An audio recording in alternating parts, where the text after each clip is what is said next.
رضی اللہ تعالی عنہ نے عرض کی کہ یا رسول اللہ مجھے جنت میں آنکھ عطا فرمائیں۔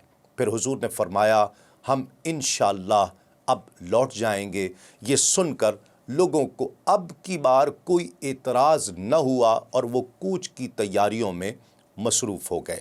اس دوران الاحمس قبیلے کے سردار صخر بن علی الحمسی نے جب یہ سنا کہ رحمت عالم صلی اللہ علیہ وآلہ وسلم نے بنو ثقیف پر حملہ کیا ہے تو وہ اپنے شاہ سواروں سمیت رسول اللہ صلی اللہ علیہ وآلہ وسلم کی مدد کرنے کے لیے طائف پہنچا۔ جب وہ طائف پہنچا تو حضور نبی پاک صلی اللہ علیہ وآلہ وسلم محاصرہ ختم کر کے واپس تشریف لے جا چکے تھے اور طائف فتح نہیں ہوا تھا۔ صخر نے اپنے ساتھ یہ عہد کر لیا کہ میں اس مقام کو اس وقت تک چھوڑ کر نہیں جاؤں گا جب تک بنو ثقیف اللہ کے رسول صلی اللہ علیہ وآلہ وسلم کا حکم ماننے کے لیے تیار نہ ہو جائیں۔ اس طرح وہ کافی عرصے وہاں قیام پذیر رہا، یہاں تک کہ بنو ثقیف نے حضور نبی پاک صلی اللہ علیہ وآلہ وسلم کے حکم کے سامنے ہتھیار ڈالنے کا اعلان کر دیا۔ صخر نے بارگاہ رسالت میں عریضہ تحریر کیا کہ یا رسول اللہ ثقیف نے حضور نبی پاک صلی اللہ علیہ وآلہ وسلم کی اطاعت قبول کر لی ہے، میں انہیں اپنے ساتھ لے کر حاضر ہو رہا ہوں، وہ میرے لشکر میں شامل ہو چکے ہیں۔ سرکار دو عالم صلی اللہ علیہ وآلہ وسلم نے جب یہ خوشخبری سنی تو صحابہ کرام کو نماز کے لیے جمع ہونے کا حکم دیا اور ان الفاظ سے 10 بار احمسی کے لیے دعا فرمائی کہ اے اللہ احمس کے سواروں اور پیادوں میں برکت عطا فرما۔ جب یہ لوگ بارگاہ رسالت میں آپ صلی اللہ علیہ وآلہ وسلم میں حاضر ہوئے تو رسول کریم صلی اللہ علیہ وآلہ وسلم کی وہ دعا بھی مستجاب ہو گئی کہ ان قریب بنو ثقیف خود میرے پاس آئیں گے۔ اس موقع پر حضرت مغیرہ بن شعبہ نے عرض کی کہ یا رسول اللہ صخر نے میری پھپھی کو اپنے قبضے میں لے رکھا ہے۔ سرکار دو عالم صلی اللہ علیہ وآلہ وسلم نے اسے طلب کیا اور اسے سمجھایا کہ صخر جب کوئی قوم اسلام قبول کر لیتی ہے تو ان کے خون اور مال محفوظ ہو جاتے ہیں، مغیرہ کی پھپھی اسے واپس کر دو۔ اس نے ارشاد نبی صلی اللہ علیہ وآلہ وسلم کی تعمیل کی۔ اسی صخر نے بارگاہ رسالت مآب میں عرض کی کہ بنو سلیم کا چشمہ مجھے عطا فرما دیا جائے، کیونکہ وہ اسلام سے دستبردار ہو کر یہاں سے بھاگ چکے ہیں اور اس چشمے کو چھوڑ گئے ہیں۔ مجھے اور میری قوم کو وہاں اقامت گزین ہونے کی اجازت عطا فرمائی جائے۔ حضور نبی کریم صلی اللہ علیہ وآلہ وسلم نے اجازت عطا فرمائی اور بعد میں بنو سلیم قبیلہ حضور نبی پاک صلی اللہ علیہ وآلہ وسلم کے پاس حاضر ہوا اور اسلام قبول کیا۔ ساتھ ہی اس نے یہ عرض کی کہ صخر کو حکم فرمائیے کہ وہ ہمارا چشمہ ہمیں واپس کر دے۔ حضور نے فرمایا صخر جب کوئی قوم اسلام قبول کر لیتی ہے تو ان کی جانیں اور مال محفوظ ہو جاتے ہیں، تم یہ چشمہ انہیں واپس کر دو۔ صخر نے تعمیل کرتے ہوئے چشمہ ان کے حوالے کر دیا۔ ناظرین کرام، امام ابو یوسف الصالحی نے ان اسباب پر روشنی ڈالی ہے جن کے باعث نبی کریم صلی اللہ علیہ وآلہ وسلم نے طائف کا محاصرہ اٹھانے کا فیصلہ فرمایا تھا۔ ایک تو یہ کہ طائف کے قلعے بہت مضبوط تھے، بنو ثقیف قبیلے کے لڑاکے بڑے بہادر تھے اور تیر اندازی میں اپنا کوئی ثانی نہیں رکھتے تھے۔ اس کے علاوہ انہوں نے سامان خورد و نوش اتنی وافر مقدار میں ذخیرہ کر رکھا تھا کہ وہ باہر سے کسی رسد کے ملے بغیر عرصہ دراز تک جنگ کا سلسلہ جاری رکھ سکتے تھے۔ ایک وجہ یہ بھی تھی کہ ماہ شوال ختم اور ماہ ذی قعد کا چاند طلوع ہونے والا تھا، جو حرمت والے مہینوں میں سے ایک ہے، جس میں اللہ رب العزت نے جنگ و قتال کو مسلمانوں کے لیے ممنوع قرار دے دیا ہے۔ اس لیے اس ماہ کے ہلال کے طلوع سے پہلے ہی طائف کے حصار کو ختم کرنا ضروری سمجھا گیا۔ اور پھر آخری وجہ امام ابو یوسف الصالحی نے یہ ذکر کی کہ مسلمانوں کو مدینہ طیبہ سے نکلے ہوئے 2 ماہ سے زیادہ عرصہ گزرنے والا تھا اب مجاہدین یہ خواہش کرنے لگے کہ انہیں اپنے وطن واپس جانے کی اجازت دی جائے۔ ناظرین کرام، غزوہ طائف میں 12 صحابہ کرام شہید ہوئے، جس میں سے 7 قریش کے مختلف قبائل سے تھے، 4 انصار تھے اور 1 شخص بنو لیس قبیلے کا فرد تھا۔ شہدائے طائف کے اسماء گرامی یہ ہیں: عرفہ بن جناب، یزید بن زمع بن الاسود، عبداللہ بن ابی بکر الصدیق، عبداللہ بن ابو امیہ بن مغیرہ، عبداللہ بن عامر بن ربیعہ، الصائب بن الحارث بن قیس، عبداللہ بن الحارث، جلیحہ بن عبداللہ، ثابت بن الجزع، صالبہ السلمی، حارث بن سہل بن ابو سمعہ اور منذر بن عبداللہ بن نوفل رضوان اللہ تعالی علیہم اجمعین۔ ناظرین کرام، نبی پاک صلی اللہ علیہ وآلہ وسلم طائف سے روانہ ہو کر دہنہ آئے، وہاں سے قرن المنازل، پھر نخلہ اور وہاں سے جارانہ آپ نے قدم رنجہ فرمایا، جو مکۃ المکرمہ سے 10 میل کے فاصلے پر ہے، جہاں اموال غنیمت کو اور جملہ قیدیوں کو جمع کرنے کا حکم دیا گیا۔ حضرت سراقہ رضی اللہ تعالیٰ عنہ فرماتے ہیں کہ جب نبی رحمت صلی اللہ علیہ وآلہ وسلم طائف سے جارانہ کی طرف تشریف لے جا رہے تھے تو میری ملاقات حضور سے ہوئی۔ حضرت سراقہ وہی ہیں جن سے رسول اللہ صلی اللہ علیہ وآلہ وسلم کی مکے سے مدینۃ المنورہ ہجرت کرتے وقت راستے میں ملاقات ہوئی تھی، اور رسول اللہ صلی اللہ علیہ وآلہ وسلم سے اس نے ایک تحریری امان نامہ بھی لیا تھا۔ آپ فرماتے ہیں کہ میں مجمع کو چیرتا ہوا حضور نبی پاک صلی اللہ علیہ وآلہ وسلم کی خدمت میں حاضر ہوا۔ لوگ گروہ در گروہ حضور کے آگے آگے جا رہے تھے۔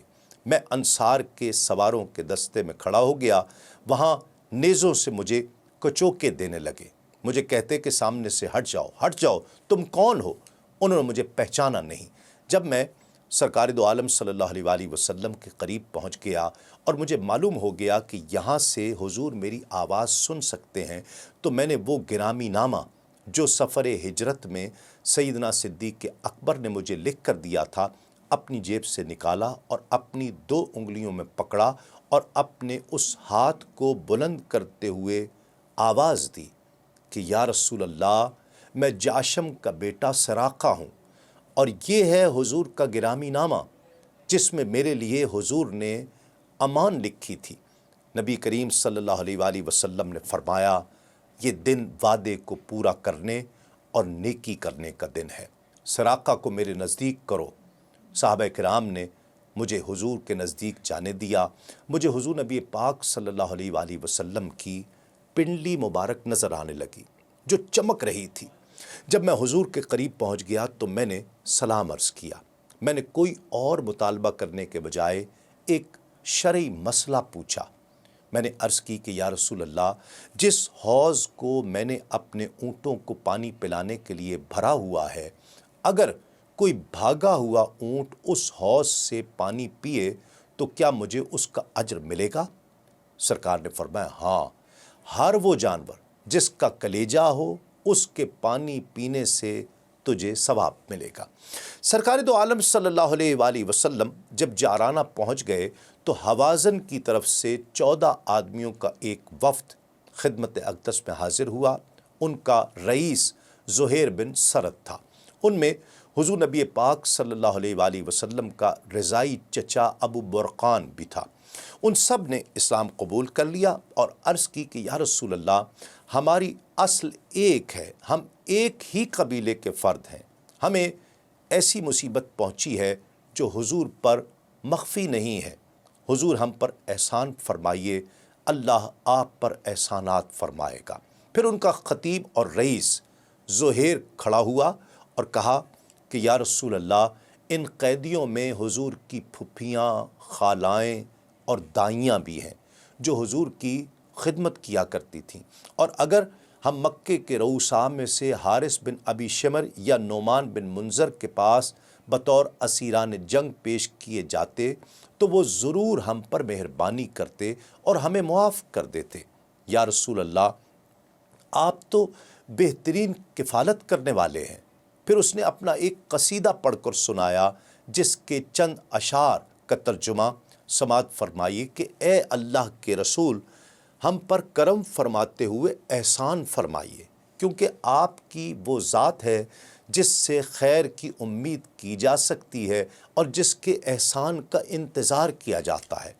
ان عورتوں پر احسان فرمائیے جن کا آپ نے دودھ پی رکھا ہے، ہم حضور سے عفو و درگزر کی توقع رکھتے ہیں۔ حضور تمام مخلوق کے رہبر ہیں، اگر حضور عفو و درگزر سے کام لیں اور ہماری مدد فرمائیں تو بعید از کرم نہیں ہوگا۔ ناظرین کرام، یہ قصیدہ سن کر حضور نبی کریم صلی اللہ علیہ وآلہ وسلم نے فرمایا، مجھے وہ بات محبوب ہے جو بات سچی ہو۔ ان دو چیزوں میں سے ایک چیز کو چن لو، یا اپنے جنگی قیدیوں کو یا اپنے مال مویشیوں کو۔ میں نے آج کے دن تک تمہارا انتظار کیا اور مال غنیمت تقسیم کرنے میں دانستہ تاخیر کی۔ انہوں نے عرض کی، یا رسول اللہ، ہماری عورتوں اور بچوں کو ہمیں واپس فرما دیجئے۔ رسول اللہ صلی اللہ علیہ وآلہ وسلم نے فرمایا، ان قیدیوں میں سے جو میرا حصہ ہے اور عبد المطلب کے کسی فرزند کا حصہ ہے وہ تو میں تمہیں واپس کرتا ہوں۔ بقیہ قیدیوں کے بارے میں تم ایسا کرنا کہ جب میں لوگوں کے ساتھ نماز پڑھ چکوں تو تم کھڑے ہو جانا اور یوں کہنا کہ ہم مسلمانوں کے سامنے حضور کو بطور شفیع پیش کرتے ہیں اور مسلمانوں کو بارگاہ رسالت میں اپنا شفیع پیش کرتے ہیں اپنے بچوں اور عورتوں کی واپسی کے سلسلے میں۔ تم جب اس طرح کہو گے تو میں اپنے حصے کے جنگی قیدی تمہارے حوالے کر دوں گا اور دوسرے مسلمانوں سے ان کے حصے کے جنگی قیدیوں کے بارے میں واپسی کا مطالبہ کروں گا۔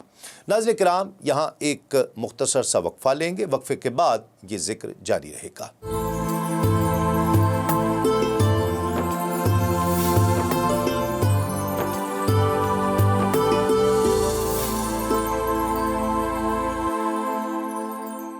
ناظرین کرام، خوش آمدید۔ آپ پروگرام دیکھ رہے ہیں آدم سے خاتم تک۔ نبی کریم صلی اللہ علیہ وآلہ وسلم نے فرمایا تھا کہ جب میں نماز پڑھ چکوں تو تم آ کر کھڑے ہو جانا اور اس طرح سوال کرنا۔ نبی رحمت صلی اللہ علیہ وآلہ وسلم جب ظہر کی نماز سے فارغ ہو گئے تو وہ لوگ کھڑے ہو گئے، جس طرح سرکار دو عالم صلی اللہ علیہ وآلہ وسلم نے انہیں سمجھایا تھا، اسی طرح وہ اپنی گزارش پیش کی۔ حضور مسلمانوں کے اجتماع میں کھڑے ہو گئے اور اللہ کی ثنا فرمائی جس طرح اس کی ثنا کرنے کا حق ہے۔ پھر سب حاضرین کو مخاطب کرتے ہوئے فرمایا کہ یہ تمہارے بھائی ہیں جو اب تائب ہو کر تمہاری خدمت میں حاضر ہوئے ہیں۔ میں نے یہ مناسب سمجھا ہے کہ ان قیدیوں کو واپس کر دیا جائے۔ جو شخص اپنی مرضی سے ایسا کرنا چاہتا ہے وہ بے شک ان کے قیدیوں کو واپس کر دے، اور جو شخص اپنے حصے کے اسیران جنگ سے دستبردار ہونے کے لیے تیار نہیں ہے تو وہ اپنے حصے کے قیدی اپنے پاس رکھے، اسے اجازت ہے۔ اللہ سب سے پہلے جو اموال فی ہمیں عطا فرمائے گا اس میں سے ہر مجاہد کو جو حصہ ملے گا اس سے 6 گنا فی قیدی ہم اس کو معاوضہ دیں گے۔ یہ سن کر تمام مہاجرین یک زبان ہو کر عرض کرنے لگے کہ جو جنگی قیدی ہمارے ہیں وہ ہم اللہ کے رسول کی نظر کرتے ہیں۔ اسی طرح ناظرین کرام، تمام انصار نے بھی عرض کی کہ جو جنگی قیدی ہمارے حصے میں آئے ہیں ہم وہ سارے کے سارے بارگاہ رسالت میں بطور نذرانہ پیش کرتے ہیں۔ صحابہ کرام کے ایمان، تعلیم، تربیت اور اپنے آقا کے ارشاد کی تعمیل کی یہ حالت تھی کہ جب ان کے ہادی برحق کی خواہش ہوا کرتی وہی ان کی خواہش ہوا کرتی، اور حضور کی ہر پسند ان کے لیے حکم کا درجہ رکھتی تھی۔ مہاجرین و انصار کے علاوہ جو قبائل حلقہ بگوش اسلام ہوئے تھے ان کے فکر کا انداز مختلف تھا۔ بنو تمیم کے سردار اقرع بن حابس نے کہا کہ میں اور بنو تمیم اپنے حصے کے جنگی قیدیوں سے دستبردار ہونے کے لیے تیار نہیں۔ بنو فزارہ کا رئیس اوینہ بن حسن بولا کہ میں اور بنو فزارہ بھی اپنے جنگی قیدیوں کو واپس کرنے کے لیے تیار نہیں۔ اسی طرح بنو سلیم کے رئیس عباس بن برداس سلمی نے کہا کہ میں اور بنو سلیم بھی اپنے حصے کے جنگی قیدیوں کو واپس نہیں کریں گے، لیکن بنو سلیم جو صادق الایمان مسلمان تھے اور اپنے ہادی برحق کے اشارہ ابرو پر اپنا سب کچھ قربان کرنے کے لیے بےتاب رہا کرتے تھے، بے چین رہا کرتے تھے، انہوں نے اپنے رئیس کی اس رائے سے اتفاق نہیں کیا، بلکہ عرض کی کہ جو جنگی قیدی ہم غلاموں کے حصے میں آئے ہیں وہ سب کے سب اللہ کے رسول کے بارگاہ عالی میں ہم پیش کرتے ہیں۔ عباس بن مرداس نے اپنی قوم کو کہا کہ تم نے مجھے رسوا کیا۔ انکار کرنے والے اقرا بن حابس جس نے فتح مکہ کے بعد اسلام قبول کیا تھا اور وہ مؤلفۃ القلوب میں سے تھے، وہ فیضان صحبت مصطفی صلی اللہ علیہ وآلہ وسلم سے ابھی کندن نہیں بنے تھے، اس میں ابھی کئی آلودگیاں باقی تھیں، وہ مؤلفۃ القلوب کے مقام سے اوپر نہ بڑھ سکے۔ اوینا بن حسن بھی اجڑ بدوؤں سے تھا، فتح مکہ کے بعد اس نے صرف زبان سے اسلام کا اقرار کیا تھا، وہ پھر مرتد ہو گیا، اور طلیحہ اسدی جس نے نبوت کا دعویٰ کیا تھا وہ اس کا حلقہ بگوش بن گیا تھا۔ ناظرین کرام، اسیران جنگ کے تصفیے کے بعد حضور نبی کریم صلی اللہ علیہ وآلہ وسلم اپنی مبارک اونٹنی پر سوار ہوئے، لوگ حضور کے پیچھے پیچھے چل رہے تھے، بدو حضور کے پیچھے لپکے ہوئے کہہ رہے تھے کہ یا رسول اللہ ہمارے فے کو ہم پر تقسیم فرمائیے۔ انہوں نے گستاخی کرتے ہوئے حضور کو ایک درخت کے نیچے جانے پر مجبور کیا اور چادر تک اتار لی۔ حضور نے فرمایا میری چادر تو مجھے واپس کرو، مجھے اس ذات کی قسم جس کے دست قدرت میں میری جان ہے، اگر میرے پاس تمہارے حصے کے اتنے اونٹ ہوتے جتنے تہامہ کے درخت ہیں تو ان سب کو میں تم پر تقسیم کر دیتا، اور اگر اتنے اونٹ ہوتے جتنے کانٹے ہیں تو میں انہیں بھی تقسیم کر دیتا۔ تو مجھے اموال فے کو تقسیم کرنے میں نہ بخیل پاتے، نہ غلط بیانی کرنے والا پاتے، اور نہ بزدل پاتے۔ پھر رسول اللہ صلی اللہ علیہ وآلہ وسلم نے اونٹ کی کوہان سے ایک بال لیا، اس بال کو اپنے دونوں انگلیوں کے درمیان رکھا، پھر بلند کیا اور فرمایا لوگو تمہاری مٹی میں سے اس بال کے برابر بھی میرا حصہ نہیں ہے، میرا حصہ صرف خمس میں ہے، اور وہ خمس بھی میں تم میں تقسیم کر دیا کرتا ہوں۔ مال غنیمت سے اگر کسی نے کوئی دھاگا یا سوئی بھی ناحق لی ہے تو وہ واپس کر دو، کیونکہ مال غنیمت میں خیانت قیامت کے دن باعث سے جنگ و آر ہوگی، آتش جہنم کے عذاب کا سبب ہوگی اور بہت بڑا عیب ہوگی۔ ناظرین کرام، سرکار دو عالم صلی اللہ علیہ وآلہ وسلم کا یہ زہد تقوی کوئی استثنائی صورت نہیں تھا، بلکہ حضور کی تمام زندگی اسی زہد سے تقوی سے عبارت ہے۔ کئی مہینے گزر جاتے تھے اور رسول اللہ صلی اللہ علیہ وآلہ وسلم کے گھروں میں آگ تک نہیں جلتی تھی۔ حضرت عروہ بن زبیر رضی اللہ تعالی عنہ نے ام المومنین حضرت عائشہ صدیقہ رضی اللہ تعالی عنہ سے پوچھا تھا کہ خالہ جان آپ کی گزر بسر کیسے تھی؟ آپ نے فرمایا صرف کھجور اور پانی پر۔ ہمارے پڑوس میں انصار کے گھر تھے، انہوں نے بکریاں پال رکھی تھیں، ہمیں وہ اپنی بکریوں کا دودھ بھجوایا کرتے تھے، اللہ انہیں جزائے خیر عطا فرمائے۔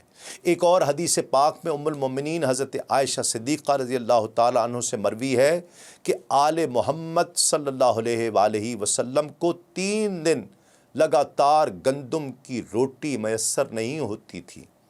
حضور اگر چاہتے تو شاہانہ زندگی بسر کر سکتے تھے، لیکن حضور نبی پاک صلی اللہ علیہ وآلہ وسلم نے شاہانہ زندگی پر فقیرانہ زندگی کو ترجیح دی، لیکن آپ صلی اللہ علیہ وآلہ وسلم نے بندہ اور نبی ہونا پسند فرمایا اور بادشاہ اور نبی ہونے کو قبول نہیں فرمایا۔ جب مسلمانوں نے سرکار دو عالم صلی اللہ علیہ وآلہ وسلم کا یہ ارشاد پاک سنا کہ اگر کسی نے دھاگا یا سوئی کے برابر مال غنیمت سے ناحق لیا ہے تو وہ واپس کر دے، ایک انصاری آیا جس کے پاس